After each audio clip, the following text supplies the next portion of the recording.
të fillojmë dhe ta bëjmë këtë pjesë të kulturës tonë, pjesë të traditës tonë, për shkak se në asnjë mënyrë nuk guxojmë që ta hudhim ushqimin, i cili është i dobishëm, i cili është i mirë, siç është mishi apo siç janë lloje të ndryshme të perimeve, të frutave.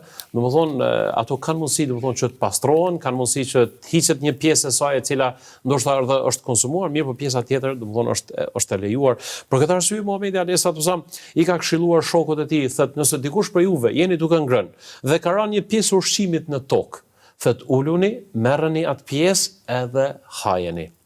Pastaj këtu ka thënë Muhamedi alayhis salam edhe më shumë se sa kaq. Edhe ku ta hani edhe lëpini gishtat tuaj, për shkak se ndoshta një pjesë e bereqetit ka mbetur pikërisht në gishtat tuaj. Andaj këtu është ajo modestia e besimtarit, që besimtari sado që ka pasuni, po prapë nuk e nënçmon, nuk e përbuz atë grimcën e vogël, domethënë. Pra vlerëson si begatitë Zotit, si mirësitë të Zotit që i është dhënë dhe duhet ta trajtoj atë me amanet, duke mos e nënçmuar. Trajton me amanet, dhe është mirënjohës ndaj Zotit xhaleshanu, dhe kjo është garancia më e mirë që Zoti xhaleshanu ja ruan pasuninë e tij, edhe Zoti i shton bereqet në pasuninë e tij.